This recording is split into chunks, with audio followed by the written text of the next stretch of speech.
ଗତକାଲି ଆମର ସହଦେବଖୁଣ୍ଟା ଥାନାର ଏସ୍ଆଇ ଆଲୋକ ଜେନା ଆଉ ଗୋଟେ ଟିମ୍ ଡେ ପେଟ୍ରୋଲିଂ କରୁଥିଲେ। ଏ ସମୟରେ ହରିପୁର ଛକ ପାଖରେ ଜଣେ ମୋଟରସାଇକେଲିଷ୍ଟ ବହୁତ ସ୍ପିଡରେ ଆସୁଥିଲା। କ'ଣ ପାଇଁ ଆସୁଛି ବୋଲି ସେ ରିଜନ ଜାଣିବା ପାଇଁ ତାକୁ ଯେତେବେଳେ ଅଟକେଇଲେ, ତାକୁ ଆମର ଜଣେ ଷ୍ଟାଫ ଆଇଡେଣ୍ଟିଫାଏ କଲେ ଯେ କଣ୍ଟ୍ରି ଲିକର ଯୋଉ ସେଲ୍ କରନ୍ତି ସେଇ ବ୍ୟକ୍ତି ସେ। ତାଙ୍କ ପାଖରେ ଅବଶ୍ୟ କିଛି ନଥିଲା କଣ୍ଟ୍ରି ଲିକର, କିନ୍ତୁ କାହିଁକି ଏତେ ସ୍ପିଡରେ ଆସୁଥିଲେ ପଚାରିଲା ପରେ ସେ ଟିକେ ହଡ଼ବଡ଼େଇ ଯାଇଥିଲେ। ଗାଡ଼ିର କାଗଜପତ୍ର ମାଗିଲା ପରେ ସେ ଗାଡ଼ିର କାଗଜପତ୍ର ଦେଇପାରିନଥିଲେ। ସିଏ କହିଥିଲେ ଜଗା ବୋଲି ଜଣେ ଲୋକ ତାଙ୍କଠୁ ସେ କିଣିଛନ୍ତି ବୋଲି। ଜଗାକୁ ଆମେ ଯାଇକିରି ଇଣ୍ଟରଭ୍ୟୁ କଲା ପରେ ତାକୁ ଡକେଇକିରି ପଚାରିଲା ପରେ ତା ଘରେ ଯାଇକିରି ସିଏ ଆଡମିଟ୍ କଲା ଯେ ମୁଁ ଏଟା ଦେଇଛି ତାକୁ ବିକ୍ରି କରିଛି, କିନ୍ତୁ କାଗଜପତ୍ର ତାର ନାହିଁ। ସିଏ ଯାହାଠୁ କିଣିଥିଲା ସେ ଜିନିଷ ସେ ନାଁଟା କହିଲା, ବସ୍ତାର ଜଣେ ଯିଏ ପ୍ରିନ୍ସିପାଲ ଆକ୍ୟୁଜ। ତାପରେ ତା ଘର ପାଖରୁ ଆଉ ଗୋଟେ ଗାଡ଼ି ବି ସିଜ୍ ହେଲା, ତାର କାଗଜପତ୍ର ଦେଖେଇ ପାରିଲାନି।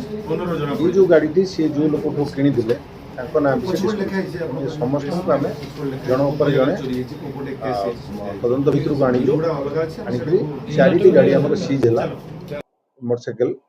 ଆଉ ଯିଏ ପ୍ରିନ୍ସିପାଲ ଆକ୍ୟୁଜ ଆଙ୍କୁ ଯିଏ ବିକ୍ରି କରିଛି ସେ ଲୋକ ବସ୍ତାରେ ଥିଲା, ତାକୁ ଆମେ ବସ୍ତାରୁ ଆପ୍ରେହେଣ୍ଡ କଲୁ। ସିଏ କନଫେସ୍ କଲା ଯେ ମୁଁ ଏ ଗାଡ଼ି ସବୁ ଚୋରି କରି ବିକ୍ରି କରିଛି। ମୟୂରଭଞ୍ଜ, ଭଦ୍ରକ ଆଉ ବାଲେଶ୍ୱରରୁ ସେ ସବୁ ଗାଡ଼ି ଚୋରି କରି ବିକ୍ରି କରିଛନ୍ତି। ତାର ଆଉ 3 ଜଣ ଆସୋସିଏଟ୍ ବି ଅଛନ୍ତି। ସେ ଆସୋସିଏଟ୍ ଆଉ 3 ଜଣ ଧରା ପଡ଼ିନାହାନ୍ତି। ଏମାନେ ଧରା ପଡ଼ିବା ପରେ ସେମାନେ ପୁଲିସ ଆରେଷ୍ଟକୁ ଆଖିରେ ରଖି ଖସି ଯାଇଛନ୍ତି। ସେମାନଙ୍କୁ ଆମେ ଖୁବ୍ ଶୀଘ୍ର ଗିରଫ କରିବୁ।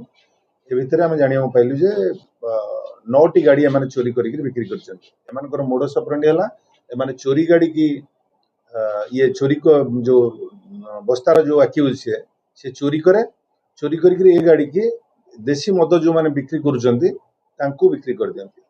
ସେମାନେ ସେ ଗାଡ଼ିକି ଧରିକିରି ତାଙ୍କର ଦେଶୀ ମଦ ଟ୍ରାନ୍ସପୋର୍ଟ କରନ୍ତି ଭଦ୍ରକ, ବାସୁଦେବପୁର ଆଉ ଆମର ବାଲେଶ୍ୱର ଜିଲ୍ଲାରେ ଯୁଆଡ଼େ।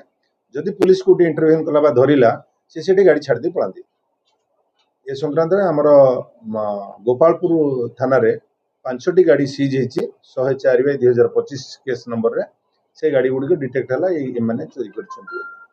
ଏ ଯୋଉ 4 ଜଣ, ଜଣେ ପ୍ରିନ୍ସିପାଲ ଆକ୍ୟୁଜ ଆଉ 3 ଜଣ ରିସିଭର, ଏମାନଙ୍କୁ ଆଜି ଆମେ ଆରେଷ୍ଟ କରି ଫରୱାର୍ଡ କରୁଛୁ।